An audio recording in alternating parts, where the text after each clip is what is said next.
toutes et à tous, je m'appelle Arnaud Lemérour, directeur de la communication à Rennes School of Business. Hello everyone and welcome to the On-Frame Talking podcast from Rennes School of Business. Je suis ravi de vous accueillir aujourd'hui pour ce nouvel épisode d'On-Frame Talking, le podcast décalé de Rennes School of Business, et découvrir ensemble le parcours remarquable de nos diplômés. I'm delighted to welcome you to this new episode of On-Frame Talking, the Rennes School of Business podcast that lets you discover the remarkable career paths of our graduates. Nous sommes partis sur les 5 continents, à la rencontre de femmes et d'hommes qui ont été formés dans notre école et qui pensent et agissent hors du cadre. We've gone in search of the men and women from across the 5 continents who attended our school and who have shown the ability to think outside the frame. Entrepreneurs à succès, intrapreneurs intrépides, influenceurs étonnants et dirigeants atypiques défilent chaque semaine derrière notre micro pour vous raconter leurs aventures hors du commun.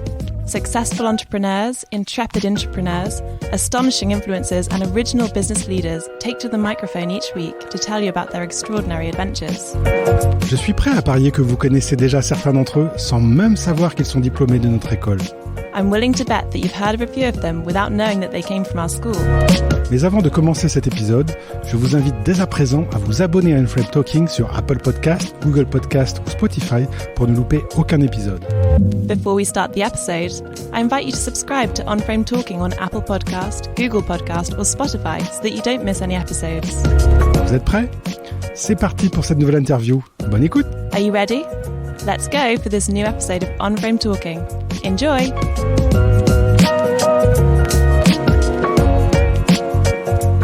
Un nouveau podcast On-Frame Talking avec une nouvelle alumni, une nouvelle ancienne, si je puis dire, Barbara Bretécher, qui est fondatrice d'InWinRain, une agence digitale, on va dire simplement. Bonjour Barbara. Bonjour Gilbert. On passe du management au digital. Finalement, au fond, il y a de la cohérence dans tout ça. Ah bah oui, tout à fait. L'un ne va pas sans l'autre, j'ai envie de vous dire. Ouais. Encore plus aujourd'hui, et une diplômée démontre qu'on peut s'engager dans ce qu'on appelle le monde de demain, puisqu'il est totalement numérique et digital. Je crois que vous l'avez constaté encore plus fort ces derniers mois. Ah bah c'est clair que la crise du Covid n'a pu que mettre en avant ce qu'on décelait déjà depuis quelques années. Le digital n'est plus une option désormais. Alors en 2012, vous étiez jeune diplômé, de quelle formation d'ailleurs ? Eh ben, je faisais partie de la toute première promo IBPM, le bachelor de Rennes School of Business. Et on parlait déjà digital à l'époque ? Un peu, mais clairement pas autant qu'aujourd'hui, ça c'est évident. Alors comment votre chemin vous a conduit au digital ? Parce que l'audit, le marketing, l'international, on voit bien quand on sort d'une école de commerce. Et comment en 2012, on a l'idée de créer sa boîte ? Peut-être pas tout de suite, j'imagine. On l'a quand même très vite parce que, mine de rien, tous les projets qu'on peut faire au sein de la formation, ça nous donne vraiment l'envie d'entreprendre, de manager des équipes. Et puis, ça nous donne le goût sur l'innovation. Et je pense qu'en fait, c'est là où on commence à toucher un peu du doigt le digital, parce que c'est très lié à l'innovation. Et l'innovation, on était plongé dedans dès le début. Alors, juste un petit point. Vous êtes resté à Rennes. C'était une envie, c'était un besoin, c'était un retour aux sources, c'était quelque chose qui est important pour vous ? Non, c'était pas forcément important, mais ça s'est très bien trouvé en fait. Les formations que je recherchais se trouvaient sur Rennes. Il y avait la renommée de l'école et puis évidemment, moi j'avais toute ma famille et mes amis dans le secteur puisque je suis rennaise. Donc on va dire que les planètes étaient alignées pour rester. Et on sait quand on est entre amis à Rennes, on s'amuse particulièrement bien. Alors, lors de votre passage à l'école, quels sont les moments qui vous ont particulièrement marqué, Barbara ? Alors, je pense que c'est vraiment ma troisième année, la dernière année du bachelor, où on accueille en fait des étudiants étrangers. Donc, sur le premier semestre me concernant. Et puis, le deuxième semestre, on part à l'étranger. Enfin, du moins, c'est la formule que j'avais choisie. Et ça a vraiment été une année marquante parce que faire des projets avec des personnes d'une culture différente, passer avec tous les cours en anglais, c'est vraiment super, mais c'est un gros virage à prendre et de sacrée, on va dire, capacité d'adaptation à déployer. Ça, c'est un premier gros souvenir. Et le deuxième, un petit peu plus fun, on va dire, c'est les fameuses soirées tardives dans les salles de projets, lorsqu'on devait boucler nos projets, qu'il fallait les rendre le lendemain et qu'on n'était pas à jour et qu'on commandait des pizzas pour boucler tant bien que mal le dossier. Ça, c'est des super souvenirs avec des anciens élèves, quoi. Quand on dirige une agence, j'imagine que ces bouclages tardifs, c'est le quotidien, non? Oui, c'est vrai. Bon, la montre, on l'oublie vite. Hein. On se garde pas trop, on est plongé dans ce qu'on fait et puis c'est pour ça qu'on adore. Hein. Est-ce qu'il y a un professeur ou un membre du staff qui vous ont particulièrement marqué durant votre passage à l'école? Moi, je vais faire une réponse hyper bateau, mais franchement, c'est difficile de répondre autre chose. Hein. Juliette Armand était à l'initiative un petit peu de ce programme et donc vu qu'on était à la toute première promo, elle était hyper présente, on la voyait régulièrement, on allait dans son bureau discuter avec elle, elle venait nous voir à la fin des cours. Donc évidemment, ça a été une personne qui a marqué mon parcours au sein de Rennes School of Business. Et puis après, ouais, je me souviens de 2 professeurs. Alors j'ai le prénom d'une qui était plutôt gestion de carrière, Sophie. Mais alors je suis incapable de retrouver son nom de famille, mais ça montre un petit peu aussi quelle dynamique elle donnait à son cours, quoi. Parce que voilà, c'était très sympa, il y avait une vraie proximité, effectivement. Et puis, un autre professeur en management de changement, mais alors là, je suis incapable de vous redire son nom, mais par contre, je crois que j'oublierai jamais ses cours parce que c'était un vrai passionné, quoi. Et en quoi vous vous retrouvez dans la signature, la nouvelle signature, vous la connaissez, hein, Barbara, Unframed Thinking, pensez et agir hors du cadre. En quoi vous vous retrouvez, vous vous reconnaissez dans cette signature?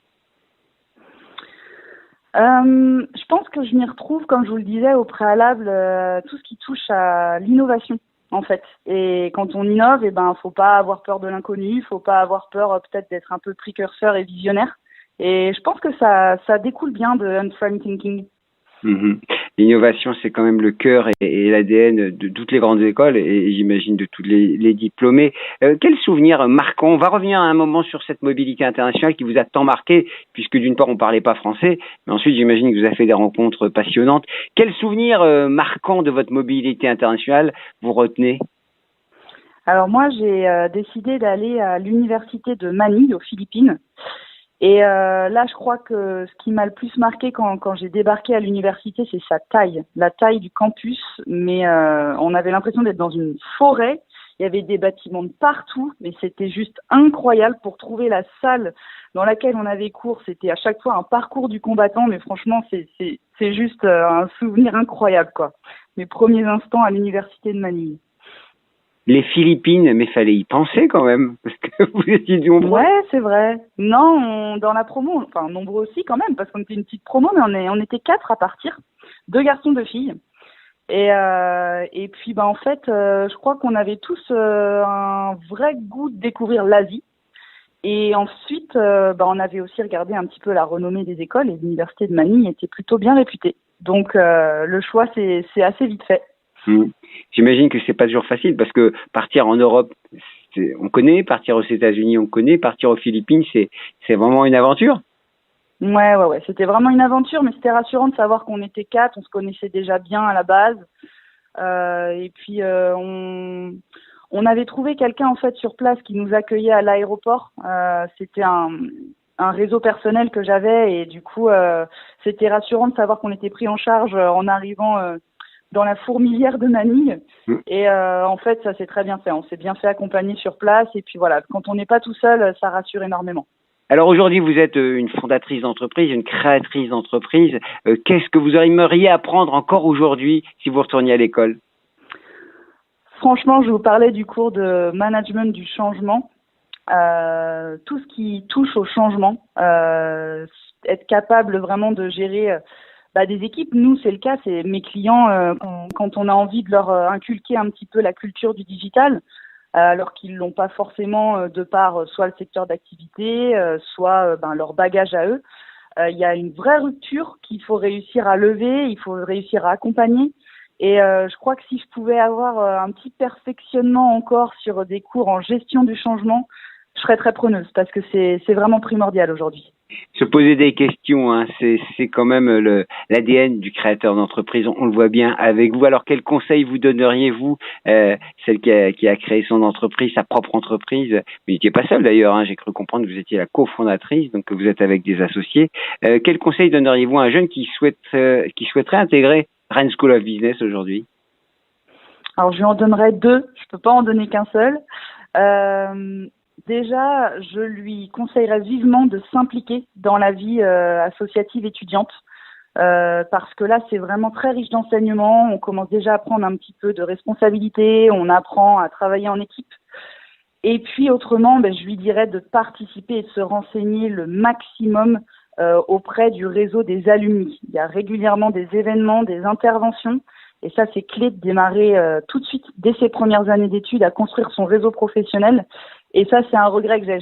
Je l'avais pas assez mesuré à l'époque. Donc, un étudiant qui arrive à Rennes School of Business, faut qu'il capitalise sur ça.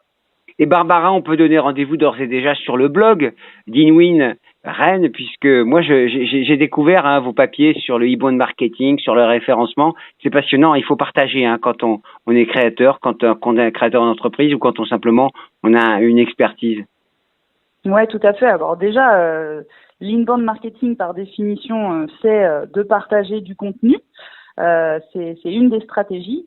Mais après, c'est aussi un vrai plaisir. Évidemment, il y a une notion de business derrière, mais quand on est créateur d'entreprise, effectivement, on a goût aussi à partager ce qu'on vit, à partager nos succès, les succès de nos clients. Et ça, c'est un pur plaisir de le rédiger et de le partager sur notre site internet. Allez, on donne rendez-vous à tout le monde sur le site d'Inwin Rennes et vous cliquez sur blog et on lira tous vos papiers. Parce que moi, j'ai découvert que vous avez une production importante, puisqu'il y a beaucoup de papiers rien qu'au mois de juillet. Sur le mois de juillet, il y en avait pas mal. Donc voilà, bravo. Barbara, journaliste, est aussi ça.